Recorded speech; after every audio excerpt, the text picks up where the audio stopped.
Salut tout le monde, je vous fais cette vidéo sur une autre partie du jardin pour vous montrer un petit peu les arbres qu'on a juste à l'entrée de la propriété.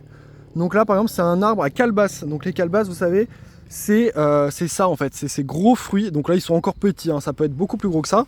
Et quand ils sont mûrs, on peut les couper en deux, ça devient dur comme du bois et on en fait des bols, des décorations, des saladiers, etc. Donc là vous voyez, ça pousse directement sur les charpentières ou sur les grosses branches en tout cas de l'arbre.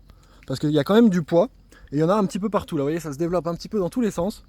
Donc ça, c'est plutôt sympa à observer.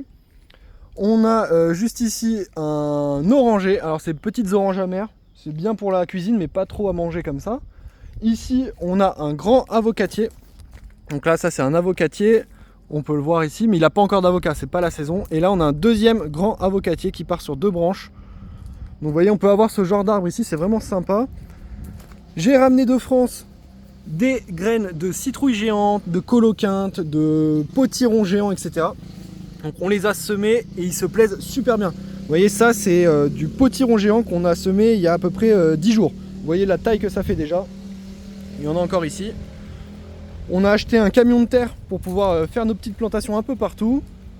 Alors là, vous voyez, par exemple ici, on a un citronnier qui est juste ici. Donc là, on peut voir, lui, c'est plein d'épines. Faut faire gaffe.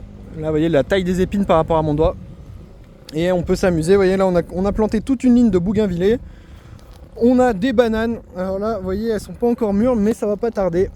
Vous voyez, juste ici, on a un régime de bananes là qui va bientôt être mûr. Et puis, bah, on a encore un très très grand manguier juste là. Et alors, ce qui est intéressant avec ce manguier, c'est qu'il a plein de petites fougères qui montent, enfin qui poussent directement sur son tronc. Donc là, vous voyez, juste là, il y a plein de petites fougères qui sont en train de se développer parce qu'il a été taillé il n'y a pas longtemps, donc de la lumière a pu pénétrer jusqu'au tronc, ce qui fait qu'on a plein de petites fougères qui poussent un peu partout. Voilà, je vous ferai d'autres vidéos pour les autres parties du jardin. Salut tout le monde!